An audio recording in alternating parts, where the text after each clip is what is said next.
Excellency, today is another solemn occasion that we gather here for the 6th year in a row to honor our sons and daughters who've given selfless service to this country, just to keep our country safe. And as we were standing outside there laying flowers, I was really touched when the young girls and boys who've lost their parents also joined us in laying the wreath at the monument. And just like one of the speakers said, maybe to a number of them, they probably haven't internalized the gravity of what we are doing today. But it's actually a permanent mark in their lives that their lives will never be the same again. They've lost such an important part of their lives and livelihood. And even to the rest of the family members, the spouses, the parents, as a nation, we owe them a big sense of gratitude for having given these officers to us.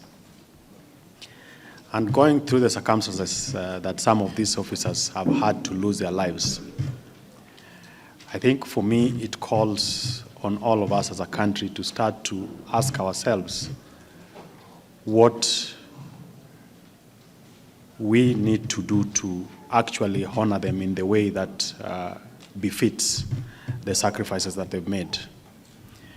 When we lose officers trying to protect our girls from some of the cultural practices that we all have accepted that we cannot continue to live with. When we lose our officers in the front line fighting with bandits or helping us to deal with terrorism. And even in certain instances, when we lose officers whose only responsibility is to ensure that our sons and daughters do exams in a conducive environment. And then we have characters within us who take it upon themselves to take away their lives. I think we need to really call on all of us as a country and ask, where is our nationhood? Where is our patriotism? And many a times, as a country, we easily blame the police officers, our prison officers, as they try to do their work, and they do it diligently. We rarely stop to ask what our contributions are in keeping this country safe and also in advancing some of the things that we hold dear as a country. And therefore, as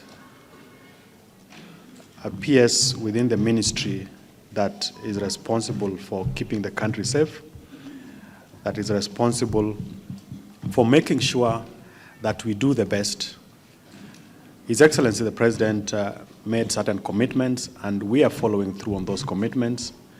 There are a number of recommendations, and part of those recommendations from the task force that was chaired by the retired Chief Justice Maraga included how to look after our fallen heroes.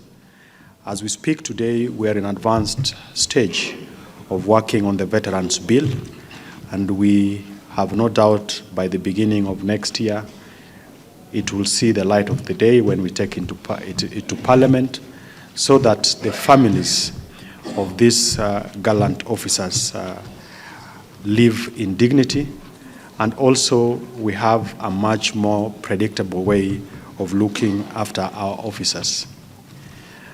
I've also listened to what the representatives of the families have spoken to, the need for us to have a way of engaging and counseling them, amongst other support that we need to give to them, and working closely with you, Your Excellency, together with the Inspector General of Police and my colleague, PS for Correctional Services.